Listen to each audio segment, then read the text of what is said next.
بسم اللہ الرحمن الرحیم فصل لربک وانحر۔ ہم نے آپ کو بتایا کہ یہ قربانی حضرت ابراہیم علیہ السلام کی سنت ہے، اور اسی قربانی کا اللہ تبارک و تعالی نے اپنے محبوب دانائی غیوب جناب محمد الرسول اللہ صلی اللہ علیہ وسلم کو بھی دیا، اور ارشاد فرمایا فصل لربک وانحر، اے محبوب قربانی کیجئے،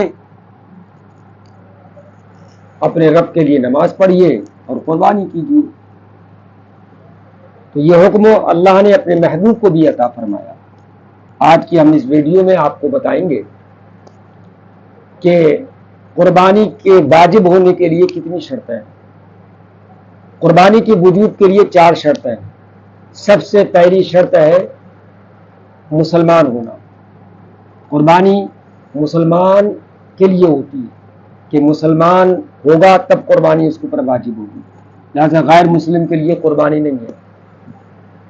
نمبر 2، مقیم ہونا، یعنی اقامت پذیر ہو، مسافر نہ ہو، کسی سفر میں نہ ہو۔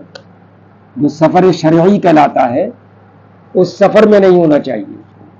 مسافر پر قربانی واجب نہیں ہوتی ہے، اگرچہ پیسہ ہو، اس کے پاس مالدار ہو، لیکن مسافر اگر وہ ہے تو اس کے اوپر قربانی واجب نہیں، مقیم پر قربانی واجب ہوتی ہے۔ نمبر 3، وہ مالدار ہو، غنی ہو، یعنی مالک نصاب ہو، یہ تیسری شرط ہے اس کی۔ اور چوتھی شرط قربانی کے وجود کے لیے حریت ہے، یعنی آزاد ہونا، وہ غلام نہ ہو، غلام پر قربانی واجب نہیں ہوتی ہے۔ لہذا یہ 4 شرطیں قربانی کے وجود کے لیے ہیں۔ لہذا جو شخص 200 درہم یا 20 دینار یا حاجت کے سوا کسی ایسی چیز کا مالک ہے کہ اس کی قیمت جو ہے وہ 20 دینار کو پہنچ جا رہی ہے یا 200 درہم کو پہنچ جا رہی ہے، تو وہ مالک نصاب ہے اور اس کے اوپر قربانی واجب ہے۔ حاجت کا کیا مطلب ہوتا ہے کہ ہم کہتے ہیں کہ کیا ہے حاجت کے علاوہ؟ تو حاجت میں کیا ہے، جیسے خانہ داری کا سامان ہے، رہنے کے مکان وغیرہ ہیں، پہننے کے کپڑے ہیں، نوکر چاکر ہیں، خادم ہیں، غلام ہیں، اور سواری وغیرہ ہے، یہ سب حاجات اصلیہ میں آتی ہیں، نہیں حاجتیں۔ ان کے سوا جو چیز بھی ہے وہ حاجات کے سوا ہے، حاجت کے علاوہ ہے۔ لہذا جو آدمی اتنے پیسے کا مالک ہو یا کسی بھی سامان یا کسی بھی چیز کا مالک ہو کہ اگر اسے وہ بیچ دے تو 52.5 تولہ چاندی وہ خرید سکے گا۔ 52.5 تولہ چاندی بازار بھاؤ کے اعتبار سے جتنے کی بھی بنے، مان لیجئے اس وقت میں 1000 روپے تولہ اگر بک رہی ہے تو 52.5 تولہ چاندی 52,500 روپے کی ہو گئی۔ تو وہ اتنے پیسے کا اگر مالک ہو گیا کسی چیز کو بیچ کر کے یا نہ بیچ کر کے، اس کے پاس اتنا پیسہ ہے، اگر پیسہ نقدی نہیں ہے تو حاجت کے سوا کوئی ایسا سامان، کوئی ایسی چیز اس کے پاس موجود ہے کہ جس کو اگر وہ بیچتا ہے تو 52.5 تولہ چاندی وہ خرید لے گا۔ لہذا میں سمجھتا ہوں کہ آج کے دور میں 50-55 ہزار میں کیا ہے کہ اگر چاندی مل جائے گی اتنے کی تو وہ مالک نصاب ہے، لہذا اس پر قربانی واجب ہے۔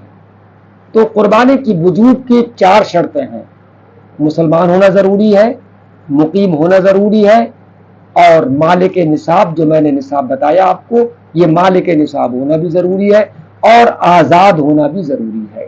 لہذا وجود کی تو یہ شرطیں ہیں۔ اب قربانی کس پر واجب ہے تو میں نے آپ کو بتایا جو مالک نصاب ہو اور 52.5 تولہ چاندی وہ بازار بھاؤ کے اعتبار سے خرید سکے، اتنا پیسہ اس کے پاس نقدی موجود ہو، یا کوئی ایسا سامان یا کوئی ایسی چیز اس کے پاس ہے کہ جس کو بیچ کر کے وہ اتنی کیا ہے 52.5 تولہ چاندی خرید لے گا، تو اس کے اوپر قربانی واجب ہوگی۔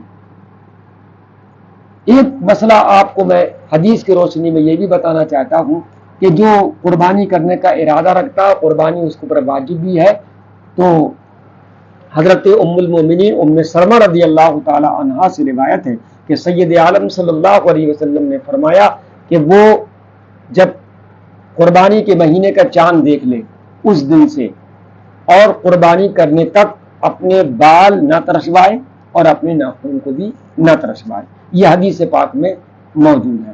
لہذا آج 26 ذی الحجہ اور 27 شروع ہو گئی ہے، ابھی 2-4 دن باقی ہیں چاند نکلنے میں. اگر جو آدمی قربانی جس کے اوپر واجب ہے اور قربانی کا ارادہ رکھتا ہے اسے چاہیے کہ وہ اپنے ناخن ابھی کاٹ لے اور کیا ہے کہ بال بھی ترشوا لے، اس کے بعد پھر ایسا نہیں کر پائے گا. اور آخر میں آپ کو یہ بتانا چاہتا ہوں، اور ہمارے مسلمان بھائیوں میں جو غلط فہمی ہے اس غلط فہمی کو دور کرنا چاہتا ہوں. آخر میں غلط فہمی یہ ہے کہ یہ تو معلوم ہوگا کہ جس پر قربانی واجب ہے تو وہی قربانی کرے گا، اور جس پر قربانی واجب نہیں ہے تو ظاہر سی بات ہے وہ قربانی کیوں کرے گا.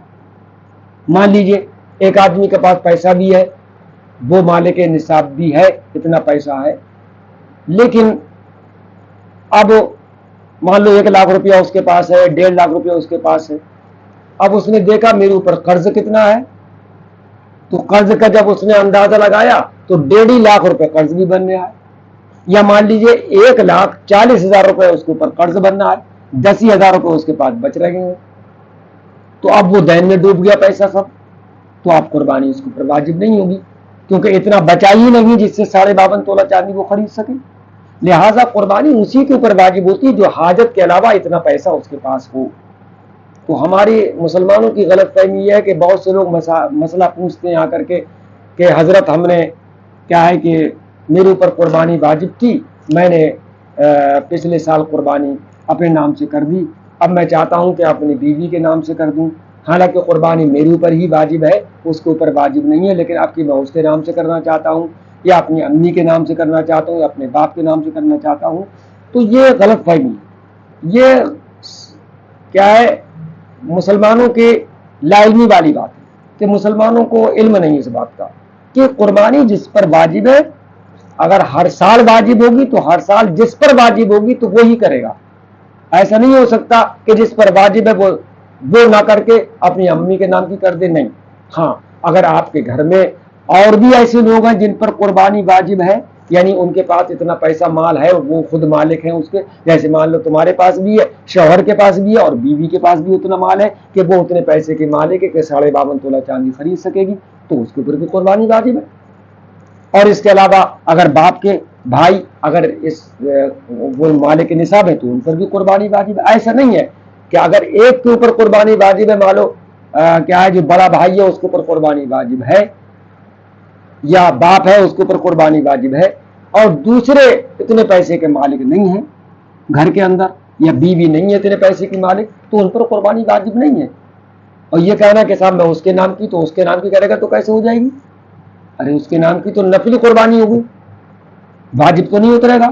لہذا جس پر واجب ہے چاہے ہر سال ایسا ہو تو وہی اپنے نام کی قربانی کرے گا کیونکہ اسی کے اوپر واجب ہے.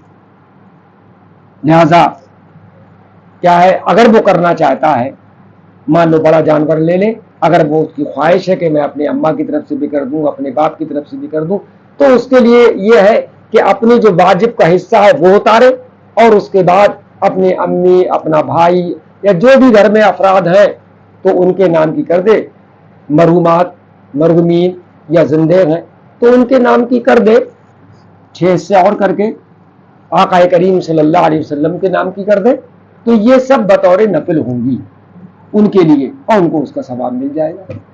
تو یہ غلط فہمی میں دور کرنے کے لیے میں نے یہ بات کہی کہ مسلمانوں میں یہ غلط فہمی نہیں رہنا چاہیے، بلکہ قربانی اسی پر واجب ہوتی ہے کہ جو صاحب نصاب ہے گھر میں اور مالک ہے اتنے پیسے کا جو 52.5 تولہ چاندی خرید سکتا ہے.